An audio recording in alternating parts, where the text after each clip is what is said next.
Sebelum itu kita mulai berdoa untuk kita mau baca renungan siang hari ini. Yuk kita berdoa.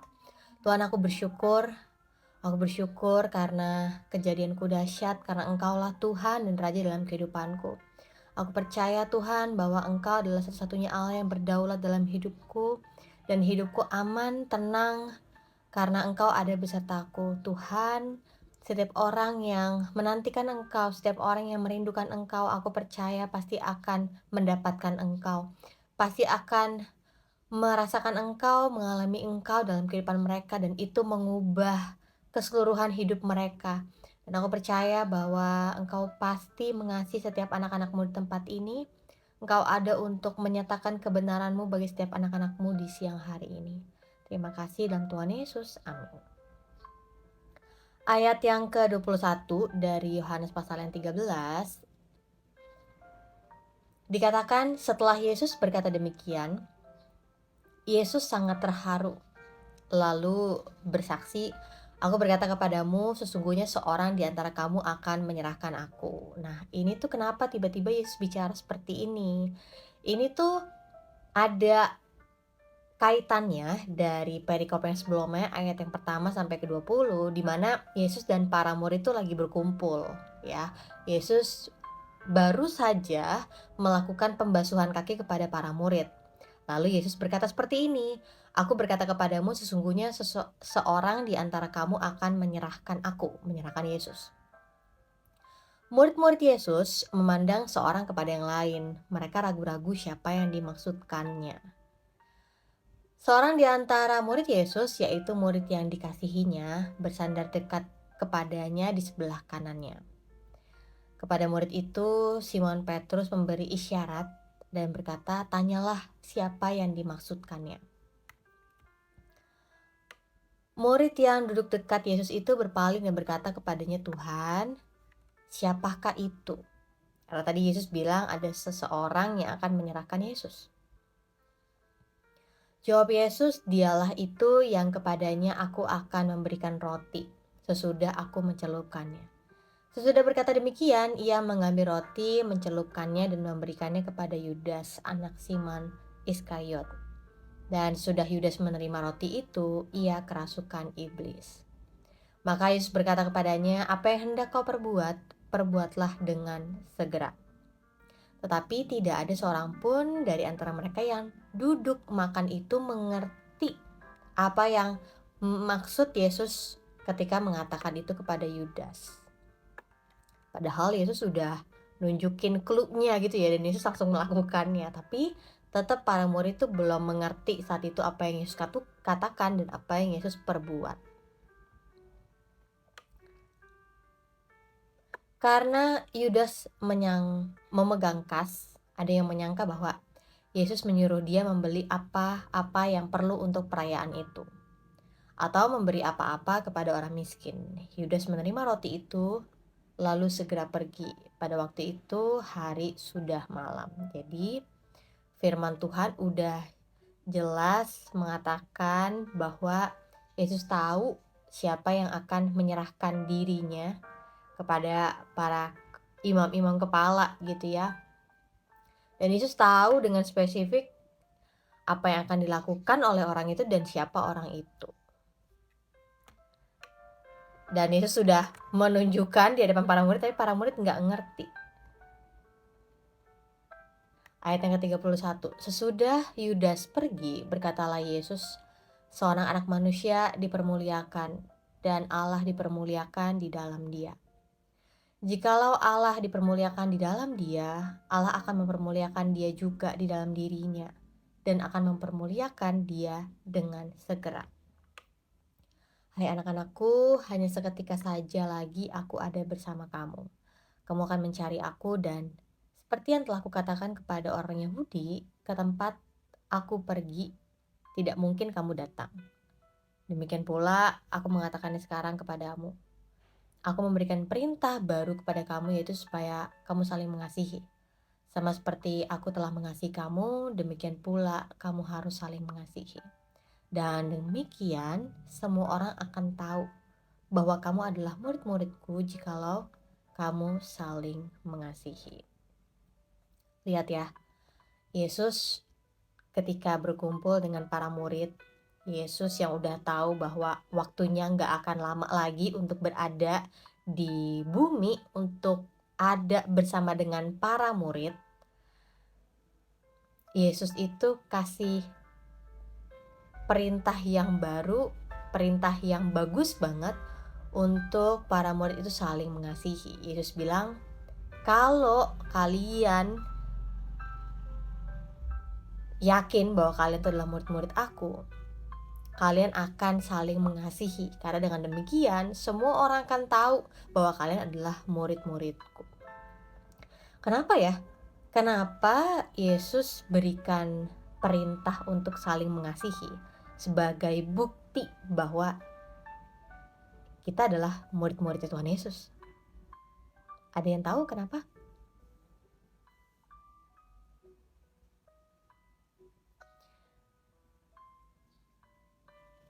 Benar, kalau Yesus itu banyak mengajarkan kasih. Jadi ya pasti sebagai para muridnya, sebagai nanti yang disebut sebagai para rasul yang memberitakan kabar tentang Yesus, ya harus punya gaya hidup kasih gitu, iya. Tapi lebih daripada itu, karakteristik dalam kerajaan sorga itu adalah kasih. Ya karena raja kita adalah Allah yang penuh dengan kasih, ya pasti karakteristik di dalam kerajaan sorga itu adalah kasih. Nah, dulu aku nggak ngerti ya, untuk kayak kenapa sih harus harus saling mengasihi, kenapa sih harus saling mengampuni, kenapa sih kita banyak banget belajar kasih dan ternyata itu sulit banget buat kita lakukan karena itu bertentangan dengan keinginan daging kita. Kenapa sih kasih kasih kasih mulu? Kenapa kita nggak boleh egois sedikit ya kan? Kenapa kita nggak boleh untuk kayak sekali gitu berontak, rebel gitu, nggak mau untuk mengasihi?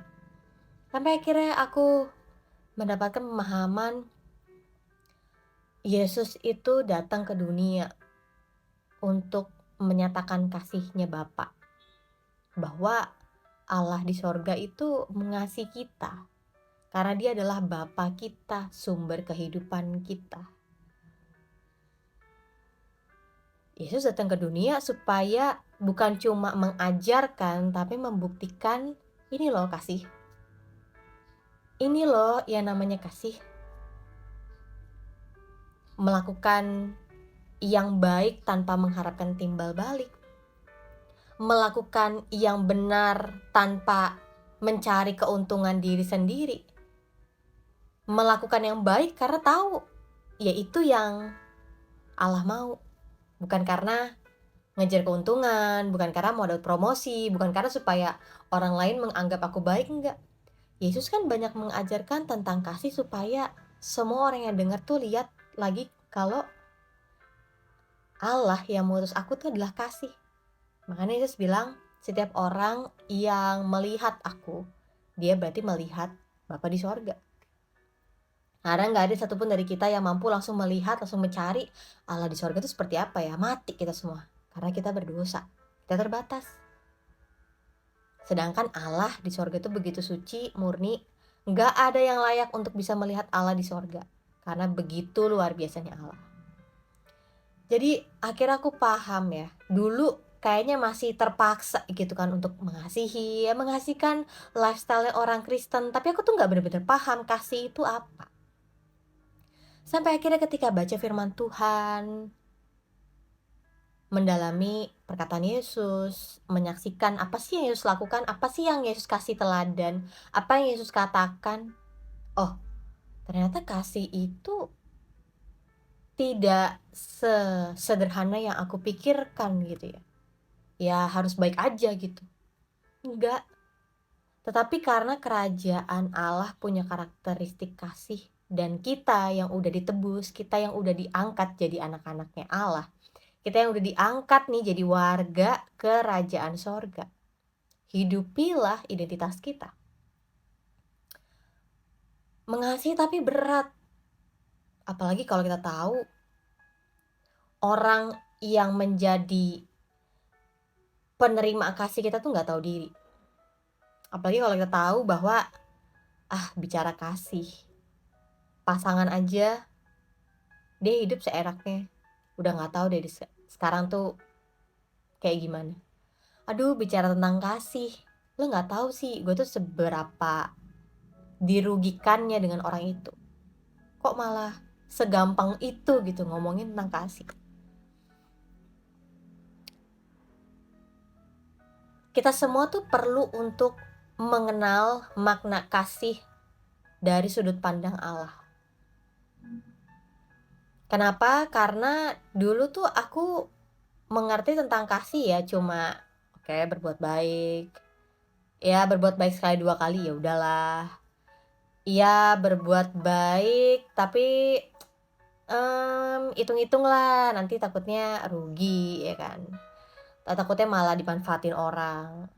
Tapi kalau kita melihat kasih dari sudut pandang Allah, wah itu mengubah perspektif kita banget. Karena Allah itu mengasihi bukan dengan suatu harapan, tahu diri lo ya, lo harus balas budi ke gue ya. Enggak. Allah mau mengasihi dengan kehendaknya yang emang mau kasih aja. Tanpa kayak memperhitungkan, oh nanti ini Stella bakal tahu diri nih gitu. Oh nanti Stella bakal jadi seorang hamba Tuhan yang mengasihi Tuhan, yang mau melayani Tuhan. Ya udah deh, aku akan mengasihi Stella. Enggak. Pernah enggak kita lihat kayak gini? Bahwa Allah itu hanya menurunkan hujan bagi rumah orang-orang yang benar. Enggak orang-orang yang jahat, orang-orang yang hidupnya nggak benar, orang-orang yang korupsi, orang-orang yang hidupnya suka banget nipu orang, mereka tetap tuh bisa dapetin makanan cukup, berkat, ya kan, ngalamin hujan, ngalamin panas, sama kayak kita. Dan itu tuh sebenarnya jadi sebuah perenungan lagi buat kita bahwa sebenarnya kasihnya Allah itu kayak gimana sih? Karena pengertian kita kan kalau kita berbuat baik, ya orang yang kita berikan perbuatan baik harusnya pasti akan balas baik ke kita, balas kebaikan kepada kita, bener nggak? Ya kalau misalnya kita udah berbuat baik, ya setidaknya orang tuh tahu diri, orang itu akhirnya bisa menghormati kita, orang itu akhirnya mengakui kita, ya kan? Tapi kalau ada tujuan terselubung untuk kepentingan kita, itu tuh bukan kasih. Karena kasih itu dilakukan untuk kebaikan orang lain. Bukan untuk kebaikan kita ya, untuk kebaikan orang itu. Makanya itu yang jadi buat aku sadar, Tuhan, kasih itu tuh maknanya dalam banget ya. Karena aku sendiri sadar pemahaman kasih aku tuh masih terbatas. Aku perlu Tuhan ajarin aku kalau kasih itu kayak gimana sih? Kasih itu sedalam apa sih? Ketika dalamin Yohanes 3 ayat 16 itu ya, karena begitu besar kasih Allah akan dunia ini sehingga dia mengaruniakan anak yang tunggal. Aku tuh berpikir, kita aja kalau punya hewan peliharaan, kita udah jaga dari bayi sampai dia udah gede gitu ya, terus tiba-tiba kita mau kasih ke orang kan nggak mungkin ya. Nggak mungkin, kecuali misalnya kita harus pergi ke luar negeri gitu kan, atau pindah kota gitu. Tapi pindah kota bisa aja sih kalau misalnya masih bisa bawa hewan peliharaan. Tapi kita jarang kan kita untuk memberikan hal yang kita sayangin, hewan peliharaan atau mungkin benda yang sangat kita sukai. Jarang banget kita mau kasih itu ke orang terdekat kita. Apalagi kalau kita berikan yang berharga untuk orang yang kita nggak kenal. Nggak mungkin kan? Nggak mungkin kita kasih peliharaan kita yang sangat kita sayangin dari kecil, kita udah jaga dia, terus tiba-tiba kita kasih ke orang yang nggak kenal. Nggak mungkin kan? Tapi ketika dalam Yohanes 3 ayat 16 itu, bahwa Allah Bapa di sorga mengaruniakan anaknya yang tunggal. Kita aja kalau nggak ada kan dari kita yang kepikiran kayak, yaudah nih gue kasih aja nih adik gue buat orang lain pelihara. Nggak semudah itu kan, nggak pernah kepikir juga kan dalam pikiran kita kayak, kok gue bisa ngasih adik gue atau kakak gue ke orang lain, nggak mungkin kan. Tapi Allah Bapa di surga tuh memberikan yang terbaik, yaitu anaknya, supaya supaya orang yang percaya tidak beroleh kebinasan tapi beroleh hidup yang kekal. Dipikir-pikir, Allah Bapa karuniakan Yesus buat kita, yang dimana kita tahu kita tuh nggak setia, kita tahu kita masih ya kadang percaya kadang enggak, kita masih suka menduakan Tuhan, kita masih suka mendukakan Tuhan, tapi kok Allah mau ya karuniakan Yesus untuk kita. Jadi aku tuh belajar kasih memang bukan cuma dapat kita mengerti seminggu 2 minggu, bukan, seumur hidup kita. Dan untuk mengerti kasih bukan cuma kita tahu, oh ya kasih ini, oh ya Bapak udah lakukan ini, oh ya udah, bukan cuma sekedar pengetahuan. Tapi ketika kita akhirnya beroleh pengertian tentang kasih itu, ada banyak perubahan dalam pola pikir kita, dalam perspektif kita untuk melihat dunia, untuk melihat Allah dan melihat diri kita. Makanya setiap orang yang udah terima kasih karunia Allah, dia sadar bahwa semuanya karena anugerah Allah aja. Setiap orang yang udah beroleh kasih karunia Tuhan, hidupnya tuh jadi mudah juga untuk bermurah hati kepada orang lain. Hidupnya jadi mudah untuk mau mengampuni orang lain karena sadar dia udah dikasihi tanpa batas, dia udah dikasih secara utuh, dia udah dikasihi luar biasa, diterima dan dilayakan. Tuhan udah banyak buat hal yang ajaib dalam hidup dia. Ya kenapa dia harus perhitungan sama orang lain? Dan itu baru aku sadari dalam ya kurang lebih 7-8 tahun belakangan. Bahwa dulu yang kupikir aku udah mengerti dan mengenal kasih, Tuhan, aku tuh masih belum tahu apa-apa. Bahkan aku belum melakukannya sesuai dengan apa yang Tuhan mau. Karena ternyata pengertian kasih aku tuh sangat cetek gitu ya, cetek. Nah, makanya Yesus berikan perintah kepada para murid untuk saling mengasihi. Ya kalau kita lihat keinginan daging, kita lihat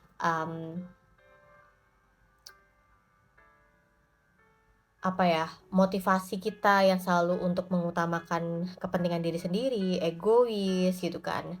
Kita lihat perseteruan, perselisihan, ya itulah pokoknya keinginan daging itu ya. Nggak ada kan kasihnya. Nggak ada kan untuk kita melakukan pengorbanannya, itu nggak ada kan. Ya makanya mengasihi itu adalah wujud kita tuh udah menerima roh Allah tinggal dalam diri kita. Mengasihi itu adalah sebuah wujud bahwa kita memberikan kesempatan untuk roh Allah itu berdaulat dalam hidup kita, memimpin hidup kita. Makanya kalau ada orang yang merasa mengasihi itu sulit kalau dilihat dari keinginan daging, ya kan? Bertentangan dengan keinginan daging kita, iya. Tapi lihat dari keinginan roh gimana. Jadi bayangin kalau kita sebagai murid-murid Tuhan Yesus saat ini, kita mau untuk mendahulukan saling mengasihi, kita mau untuk melakukan saling mengasihi tanpa ada syarat gitu ya. Misalnya ya mungkin kita mau mengasihi hanya dalam keadaan tertentu gitu ya. Ya gimana untuk kita bisa membuktikan kepada orang-orang lain di dunia ini bahwa kita adalah murid Tuhan.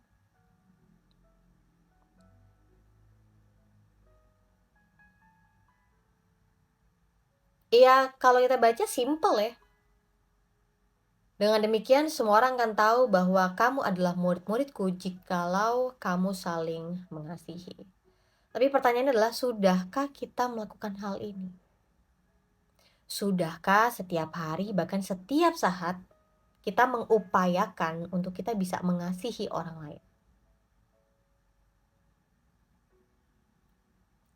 Simon Petrus berkata kepada Yesus, "Tuhan, kemanakah engkau pergi?" Jawab Yesus, "Ke tempat aku pergi, Engkau tidak dapat mengikuti aku sekarang, tetapi kelak engkau akan mengikuti aku. Kata Petrus kepada Yesus, Tuhan, mengapa aku tidak dapat mengikuti engkau sekarang? Aku akan memberikan nyawaku bagimu. Jawab Yesus, nyawamu akan kau berikan bagiku. Sesungguhnya aku berkata kepadamu, sebelum ayam berkokok, engkau telah menyangkal aku 3 kali. Jadi Petrus mau untuk mengikuti Yesus kemana Yesus pergi. Tapi balik lagi, Petrus sebenarnya belum begitu memahami sebenarnya Yesus tuh mau kemana gitu ya.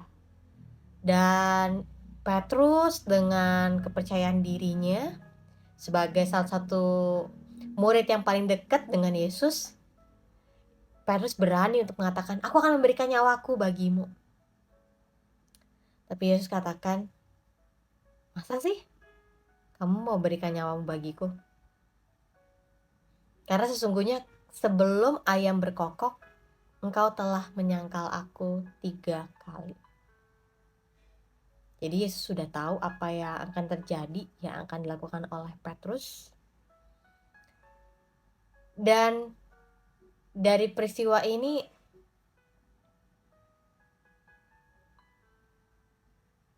kita bisa melihat lagi bahwa Petrus punya usaha untuk menunjukkan kasihnya kepada Yesus. Tapi sebenarnya Petrus tuh nggak benar-benar paham tentang dirinya dia. Bahwa ketika penderitaan datang, tekanan datang, ternyata dia bisa menyangkal Yesus.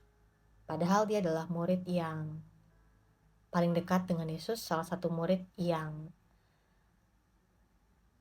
cukup vokal gitu ya, cukup banyak berani untuk berkata-kata sebagai murid Yesus. Nah,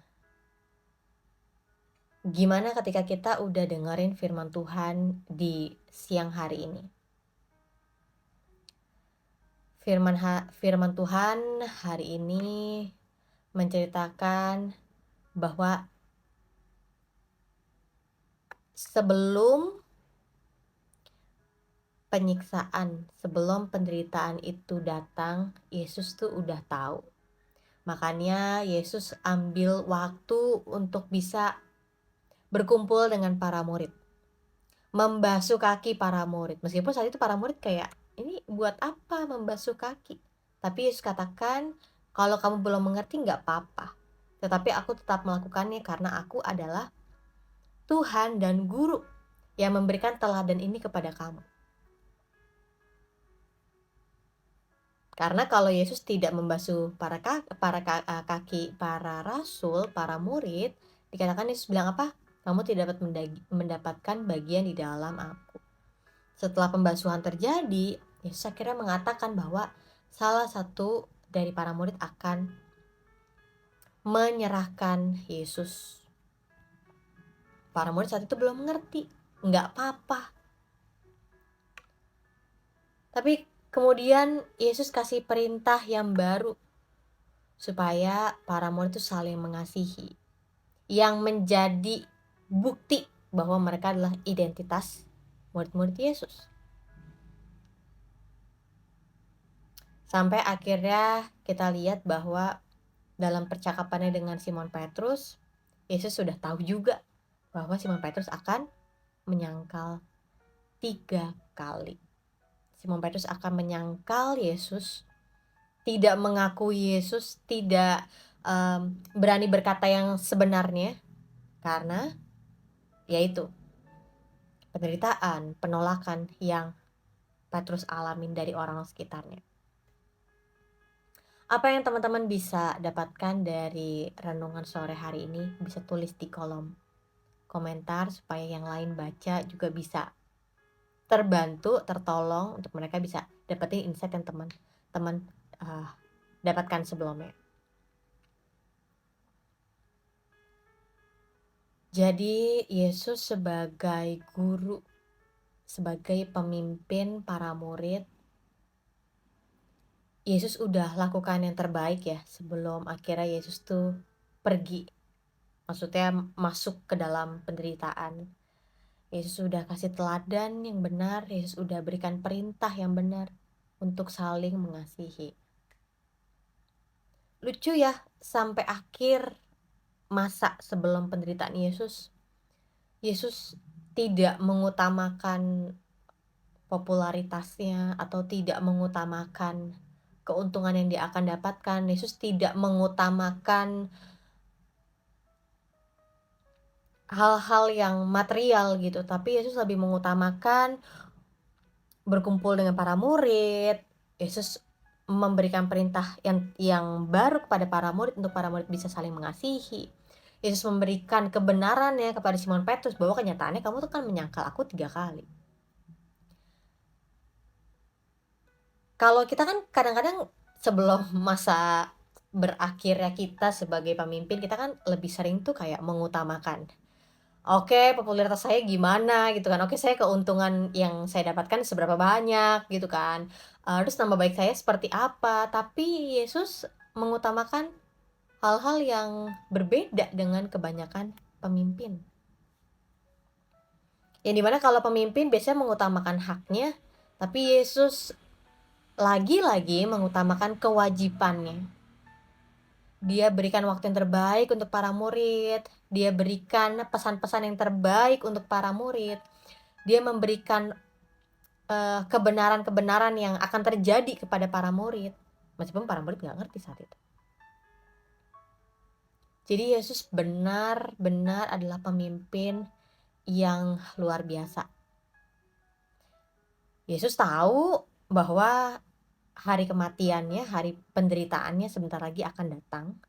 Dan Yesus bukannya kabur, menghindar, aku nggak kuat, oke, bye, enggak. Tapi Yesus tetap menghadapi itu. Gimana dengan kita?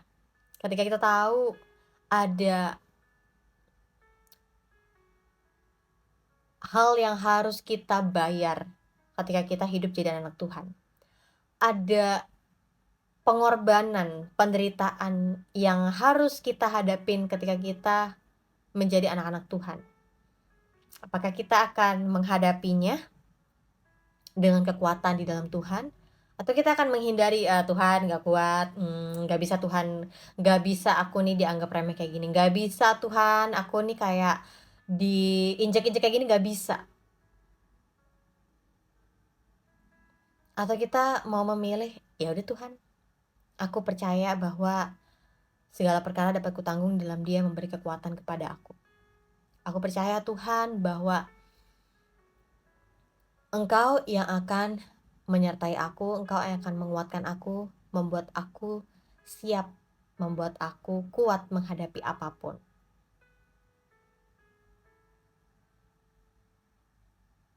Ya, itu sih renungan yang aku bagikan di siang hari ini. Hari ini renungannya sederhana, sederhana karena kita punya kesempatan untuk baca lagi hari-hari Yesus sebelum masa penderitaannya. Bahwa Yesus tetap teguh untuk menjalani visi misinya Allah Bapa. Yesus tetap maju karena Yesus tahu ini semua nggak berakhir hanya sampai saat ini, tapi ada hal yang harus Yesus hadapin, dan Yesus hadapin aja karena Yesus tahu itu adalah bagiannya. Dan Yesus tahu keterbatasan para murid, bahwa para murid nggak paham, para murid nggak ngerti apa yang Yesus katakan tentang Yudas, bahwa Simon Petrus nggak ngerti apa yang Yesus katakan bahwa dia akan menyangkal. Tapi Yesus tetap lakukan terbaik.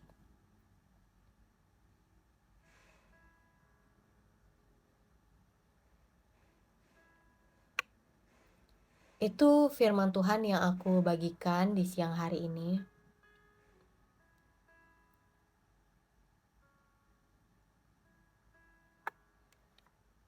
Aku percaya setiap firman Tuhan yang dibagikan, karena firman Tuhan ini berkuasa, karena firman Tuhan ini adalah firman Allah yang hidup.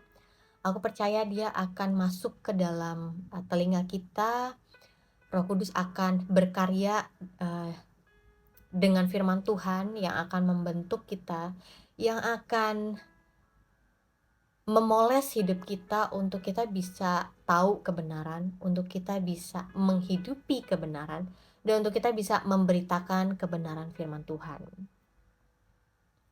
Jadi setiap kita baca firman Tuhan, sebenarnya kita loh yang diuntungkan, teman-teman. Sama sekali ketika kita baca firman Tuhan, yang diuntungkan tuh kita.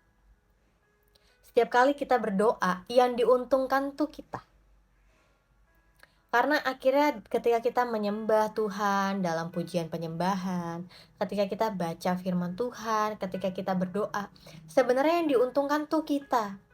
Kenapa? Karena kita semakin bisa melatih diri kita, tubuh kita, pikiran kita untuk bisa deket sama Tuhan. Untuk kita melatih nih tubuh kita takluk kepada kebenaran. Untuk kita bisa mendengar nih, untuk iman itu bisa timbul dari setiap pendengaran akan firman Tuhan, yang membuat kita jadi makin teguh ketika nanti ada badai yang datang, ketika nanti ada banjir yang datang, ketika nanti ada angin ribut yang datang, kita bisa tetap berdiri di dalam iman kepada Yesus Kristus.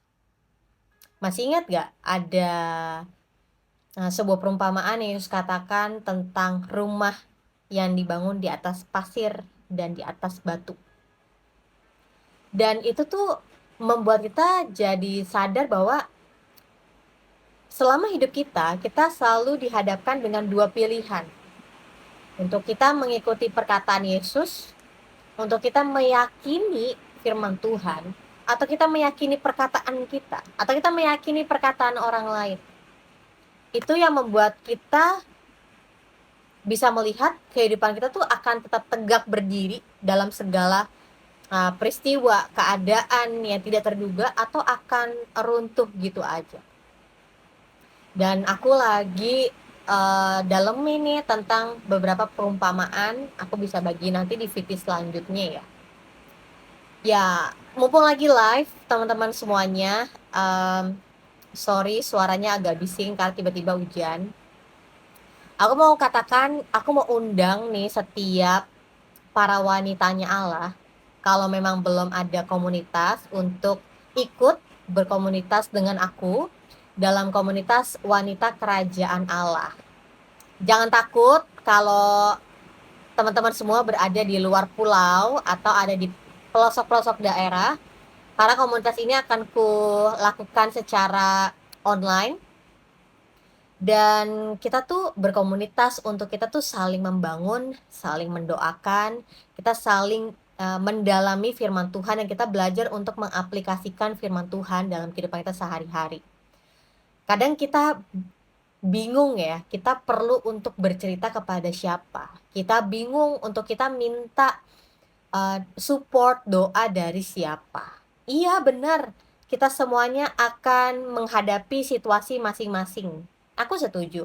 Tetapi perkataan orang terdekat kita itu akan mempengaruhi pengambilan keputusan kita. Perkataan orang sekitar kita itu akan mempengaruhi sudut pandang kita melihat kehidupan.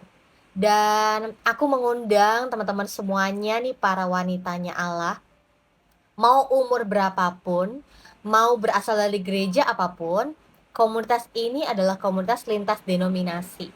Jadi kalau misalnya mau tertarik, komunitas ini diadakan seminggu sekali secara online. Teman-teman bisa tulis di sini nih, bisa di kolom chat, atau misalnya bisa tulis namanya di message di TikTok, atau di komentar di beberapa VT aku bisa. Nanti aku follow up. Kita bisa atur jadwalnya bareng-bareng, dan kita bisa mulai pertemuan secara online untuk kita punya pertumbuhan di dalam Kristus. Aku tahu kehidupan makin lama makin sulit, terjadi tidak sesuai dengan harapan kita. Ini sebabnya kita perlu hidup dalam iman. Kita perlu melihat kehidupan dari sudut pandang iman. Dan aku berharap teman-teman semuanya bisa bergabung kalau belum ada komunitas. Karena sebenarnya komunitas itu penting banget bagi pertumbuhan iman kita. Itu aja teman-teman semuanya. Tuhan memberkati. Tuhan ada menguatkan kita. Tuhan ada menuntun kita untuk kita bisa hidup serupa dan segambar dengan Dia. Sebelum itu, kita berdoa yuk. Ya, kita berdoa. Tuhan, aku bersyukur untuk siapapun di sore hari ini yang bisa bergabung. Aku bersyukur sebab pemeliharaan dan penyertaan Tuhan itu tidak pernah gagal. Aku bersyukur Tuhan, Engkau Allah yang ajaib yang berdaulat dalam kehidupan kami. Dan biar hidup kami sesuai dengan kehendak-Mu Tuhan. Biar hidup kami memberitakan kemuliaan bagi nama-Mu. Dan kami mengucap syukur bahwa segala-galanya baik karena Engkau Allah yang berserta dengan kami. Dan aku berdoa Tuhan, setiap orang-orang yang memerlukan komunitas bisa bergabung dengan komunitas wanita kerajaan Allah, untuk kami sama-sama bisa bergandengan tangan, maju, bertumbuh lebih lagi di dalam Engkau. Engkau yang memimpin, menuntun komunitas ini berjalan, karena kami percaya bahwa Tuhan ada untuk bersama dengan kami. Tuhan ada bekerja berkarya dalam kehidupan kami, jauh daripada apa yang pernah kami bayangkan. Di dalam nama Tuhan Yesus, amin. Itu aja teman-teman semua untuk sore hari ini. Kita ketemu lagi hari Jumat, karena aku live hanya Senin sampai Jumat sekitar jam 2 sampai jam 3 sore. Kita ketemu lagi hari Jumat. Tuhan memberkati semua.